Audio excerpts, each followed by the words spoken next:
Saludos, el día de hoy vamos a hablar sobre la emoción del enojo, también conocida como la emoción de la ira.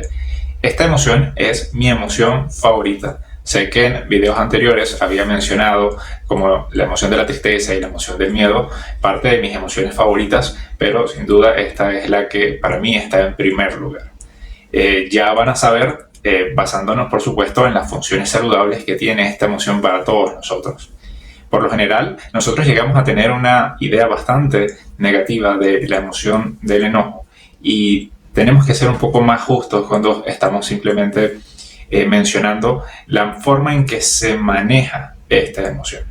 Hay maneras en las que se puede manejar de forma equivocada y esa es la que normalmente podemos identificar, y de hecho eso es lo que ha provocado que tenga una mala fama esta emoción para todos en la sociedad.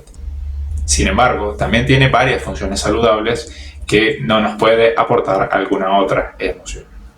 Cuando estamos hablando de qué función tiene esta emoción, la primera es que nos ayuda a poner límites. Las personas no empiezan a experimentar esta emoción de la nada. Siempre hay un motivo por el cual esta emoción vino a aparecer. Y la mayoría de las veces termina apareciendo en circunstancias donde estamos viviendo una experiencia que nos parece un poco injusta o incluso sentimos que estamos cargando más peso del que deberíamos. Eso obviamente va a hacer que sintamos la frustración a un nivel bastante elevado y por eso la emoción que va a aparecer es la emoción del enojo y no la tristeza, el miedo o cualquier otra emoción. Aquí estamos hablando de que estamos viviendo precisamente una circunstancia donde ya la injusticia no se puede mantener así. Eso, de hecho, es una de las lecciones más importantes que hay. Todas las veces que el ser humano se molesta, es tu mente diciéndote a gritos que las cosas tienen que cambiar. Ese es el mensaje número uno de que, por supuesto, nos brinda esta emoción. Las cosas no pueden seguir de la misma manera. Y bueno, por supuesto, hay que identificar qué cosas están involucradas para este resultado que nos está generando frustración o algún tipo de dolor.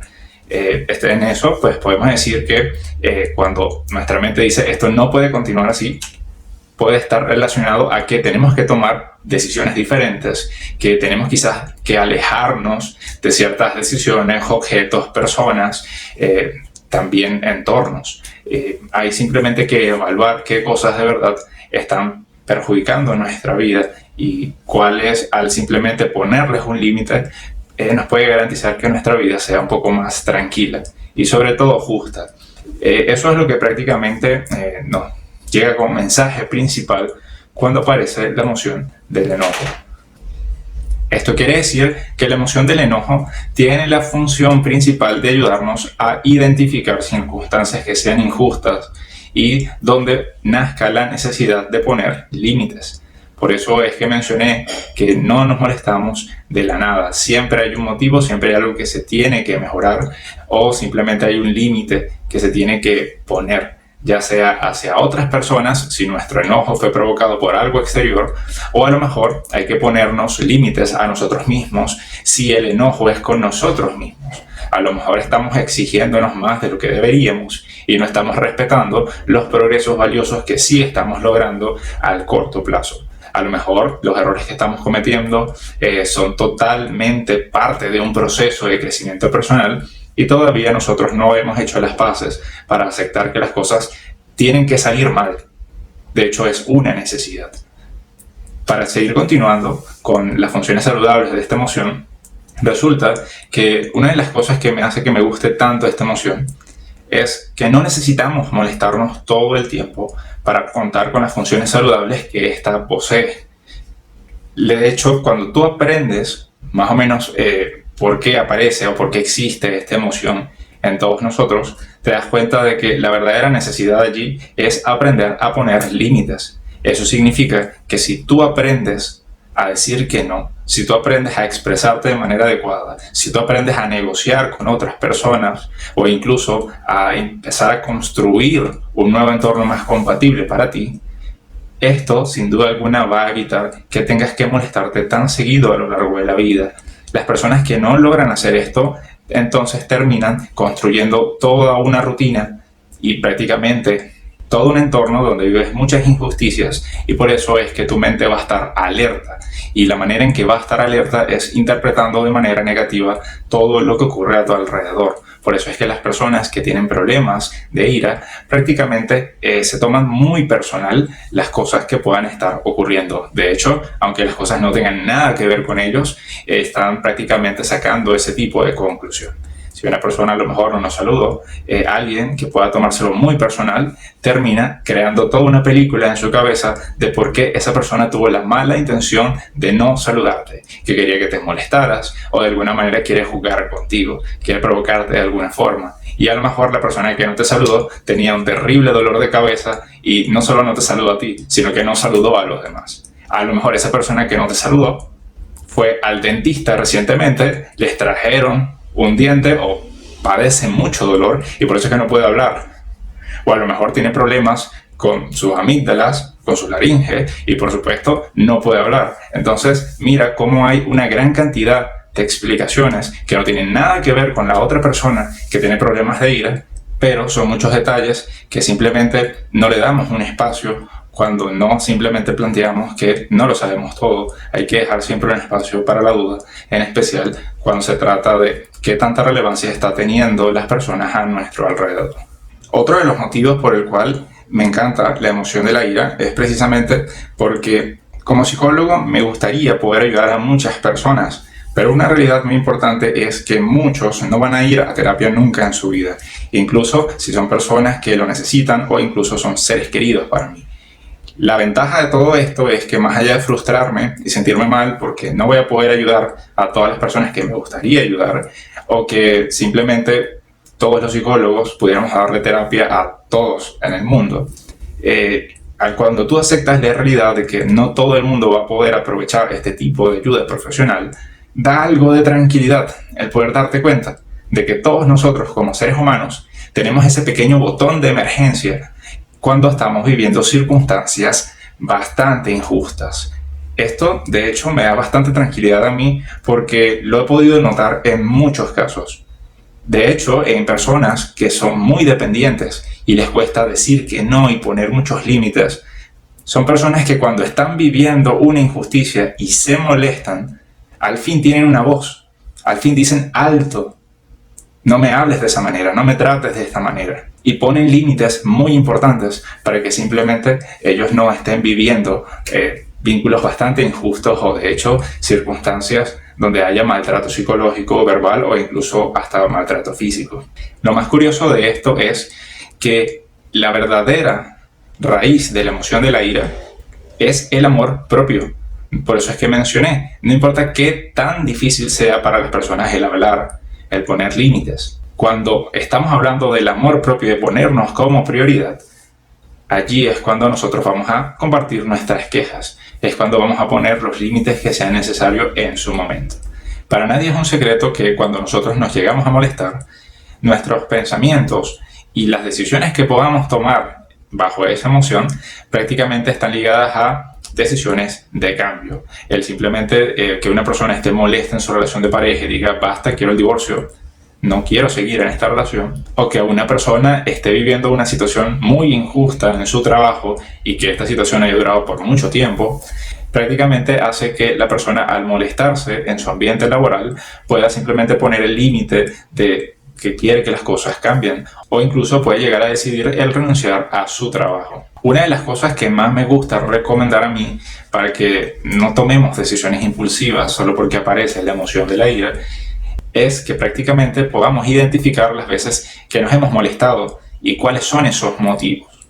También tenemos que identificar si esos motivos van a poder cambiarse, si van a poder ser negociados por las personas involucradas o si el ambiente de donde nos estamos desenvolviendo y nos está generando esta frustración termina siendo compatible con el resultado que nosotros queremos. Si no es compatible, ya sea el entorno, las personas alrededor, nuestro trabajo o bueno, prácticamente las cosas que estén implicadas en lo que nos esté frustrando, entonces prácticamente el mensaje es que tus días allí están contados y no porque otras personas vayan a sacarte de allí, sino porque tú necesitas salir de allí, necesitas prepararte para salir de allí. Si yo me molesto en mi trabajo, tengo que evaluar si hay algo que yo puedo mejorar, si hay algo que yo puedo cambiar, si hay algo que puedo negociar. Y si ninguna de esas tres opciones de verdad es positivo o prometedor, entonces yo lo que necesito es prepararme para cambiar de trabajo, para vivir mi trabajo de alguna otra forma o prácticamente empezar un nuevo capítulo en mi vida trabajando en otro lugar. Quizás en el mismo rubro o quizás en un rubro totalmente diferente. Sin importar cuál sea nuestra decisión de cambio, tenemos que prácticamente entender eso. No puedes simplemente renunciar o estallar y permitir que la emoción de la ira tome decisiones por ti. Recibe sus mensajes, analiza muy bien qué cosas están fallando, mira a ver qué tanto puede mejorar al respecto. Si a lo mejor hay cosas que no puedan mejorarse, qué tan relevantes de verdad son para nuestra vida y si le podemos restar importancia. Y en el caso de que no podamos restarle importancia, sí tenemos que prepararnos para una decisión de cambio mucho más saludable para nosotros. Por eso no recomiendo que las personas dejen sus relaciones de pareja o renuncien solo porque tuvieron una pelea, porque estallaron y porque la emoción de la ira simplemente les hizo sacar una versión que no permanece en ellos la mayoría del tiempo. Otra de las cosas que tengo que compartir es prácticamente las consecuencias por el mal uso de esta emoción. Las más comunes, que por supuesto ya todos conocemos, la emoción de la ira prácticamente empieza a crear dificultades con nuestras relaciones interpersonales. Empezamos a tener situaciones incómodas y de conflicto, ya sea con nuestra pareja, con nuestros familiares, amigos, compañeros de trabajo y bueno, personas con las que a veces llegamos a interactuar. Somos personas que por supuesto no sabemos negociar, no sabemos poner límites y sobre todo a lo mejor no sabemos rodearnos de las personas que puedan respetar quiénes somos y que no puedan prácticamente ser bastante injusto ante alguna otra circunstancia o decisión que podamos tomar. Si estamos rodeados de personas que a cada rato nos están señalando los errores que estamos cometiendo, en lugar de alentarnos a aprender de ellos y restarle importancia a cosas que prácticamente no nos van a hacer crecer, entonces estas personas no deberían tener tanta participación en nuestras vidas, indiferentemente de si es un familiar o solo es alguien conocido. Como expliqué hace un momento, la persona que abusa de la emoción de la ira para mostrarse como una persona fuerte, de carácter fuerte, en realidad es una persona bastante frágil, que se toma personal cualquier cosa. Este tipo de personas, si tú le llegaras a decir algún tipo de crítica, nunca en su vida lo van a olvidar. Y eso no es fortaleza, eso es debilidad, eso es fragilidad. Entonces, si tú llegas a decir alguna crítica, si llegas a tratarlo mal, ya sea de forma accidental o con intención de hacerle daño, esta persona prácticamente va a tener grabado ese trato. Es como si la persona se hiciera un tatuaje de las palabras o de los momentos que vivieron con nosotros, donde se sintieron lastimados. Muchas veces las personas no van a bajar la guardia y siempre van a estar a la defensiva porque ellos tienen que realizar ese cambio con personas de confianza o simplemente por ellos mismos. No intentes cambiar a personas que sean muy temperamentales. Muchas veces no termina siendo efectivo, al menos de que tú tengas algo de confianza con esta persona y que te dé acceso a otras versiones de sí mismo, donde pueda estar de buen humor, donde pueda bromear y donde incluso pueda llegar a sincerarse entre sus conflictos personales. Otra de las consecuencias es el no poder expresar los límites y frustraciones que nosotros estamos viviendo a lo largo de la vida. Cuando a una persona le cuesta poner límites y está reprimiendo cada momento que tiene enojo y la emoción de la ira, prácticamente va a estar alimentando sus frustraciones y sus autocríticas. El problema de todo esto es que a largo plazo las autocríticas se vuelven monstruosas, llegan a tener tanto poder en nosotros al punto de que es muy fácil bajar nuestra autoestima, es muy fácil deprimirnos y sobre todo también es muy fácil alterar la percepción de la realidad ante las injusticias. En lugar de identificar que las otras personas no nos están brindando un trato saludable y justo, empezamos a interpretarlo de una forma donde creemos que somos el problema, que somos los culpables y bueno, cuando nos vemos como el problema es cuando nuestras autocríticas nos empiezan a hacer mucho daño psicológico. Luego eso va escalando al punto donde las personas ahora necesitan hacerse daño físico para poder callar parte de todo ese dolor psicológico. De esa manera, mira cómo aparecen las conductas autolesivas. Las personas se pueden morder, se pueden golpear, se pueden rajuñar, se pueden cortar. También las personas pueden llegar a tener una evolución de estas conductas al punto donde estas ideas de no querer seguir viviendo están acompañadas con el atentar contra su vida, perjudicando de manera muy significativa su salud mental, haciéndolo una persona que está viviendo una situación de mucho riesgo.